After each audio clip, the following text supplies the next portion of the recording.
Hi everyone. Today I'm going to talk about the spiritual attribute of spiritual zeal. Now, I don't know whether zeal is a word that you're used to hearing. So just in case you're not sure what it means, zeal is basically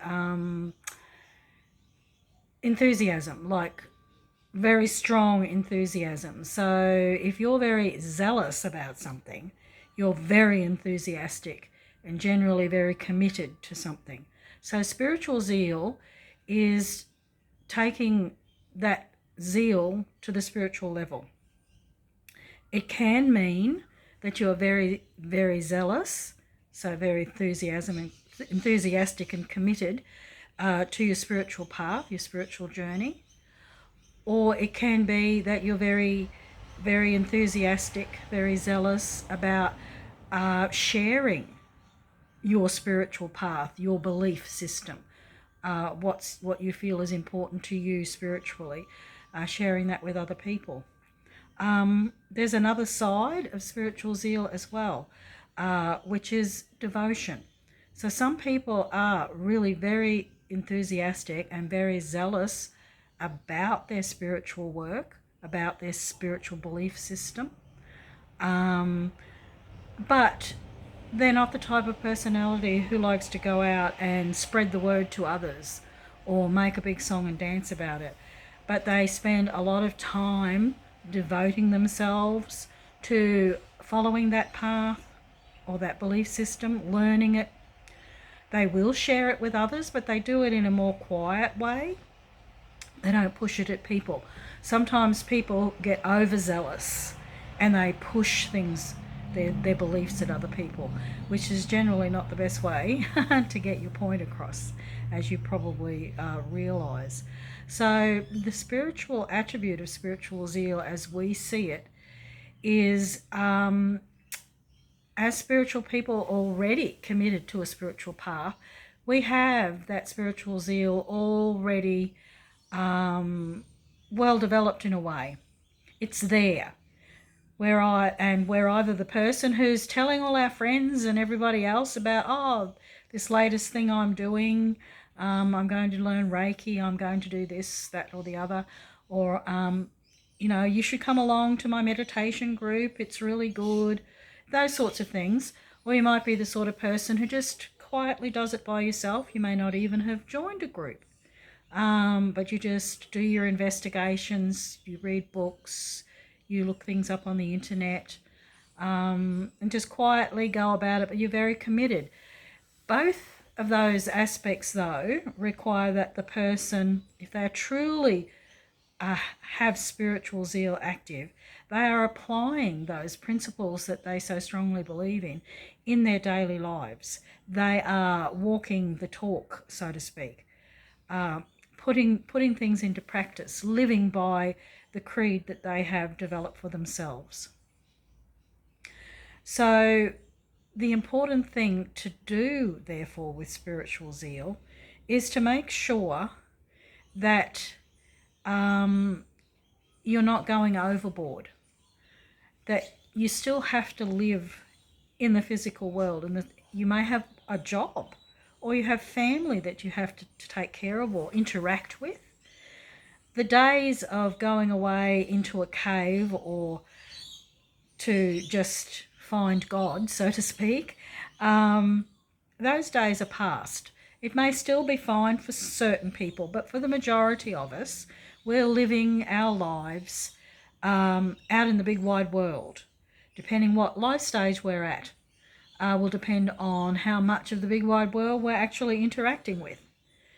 But it's in that big wide world that we get the experiences that we need that help us to learn and to grow along our path. So while we may be very passionate, so we could use it passionate for zeal as well, perhaps, very passionate about what we're currently discovering spiritually, and we want to share that with others, and that's good, as long as we respect that person may not see the same things in what we're doing. They may not feel the same about it. They may not resonate to it. like you do. And that's okay, because you're not going to resonate to what somebody else is spiritually zealous about.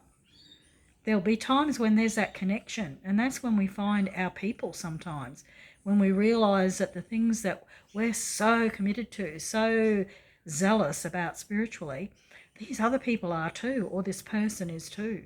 And that's good when we make that connection, because we can learn together and grow together.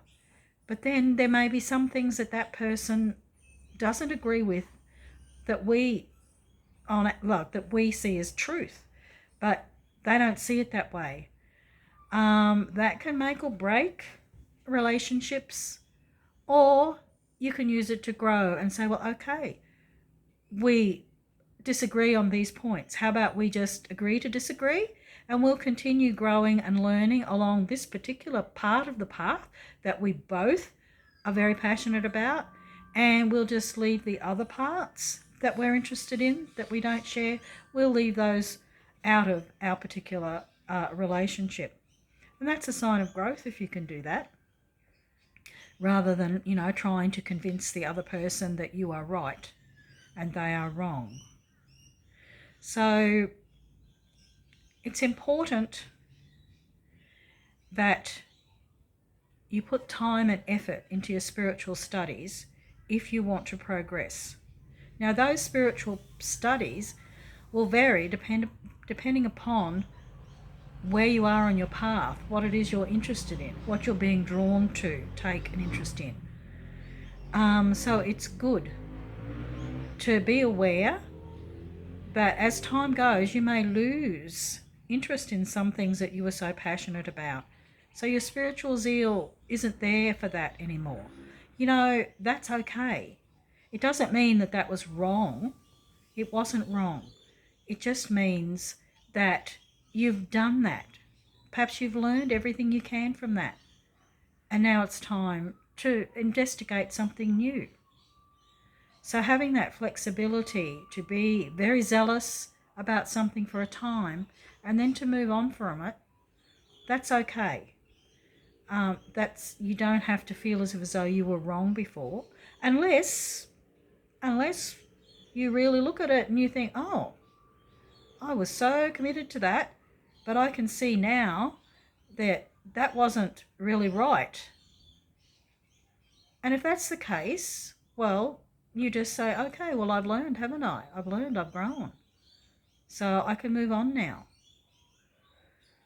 So what I've been trying to say here is hopefully not trying to pack in too much to give you an idea of where spiritual zeal fits in your spiritual journey. It can be a bit hot and cold, and as well as it can, it can be just fiery, but then it can just sort of simmer down a bit and just glow, and you're not so passionate about that anymore, but you actually do still have that as part of your belief system. It's just that it's just sitting there now, that particular aspect, and it's just glowing. People who have that spiritual zeal, they do have a certain glow about them. And maybe you can pick it up in people. Maybe you have it about yourself. Anyway, I'll leave this right here for now, and give you something to think about. And there's also the lesson that gives you things to think about too. Okay, thank you. Bye.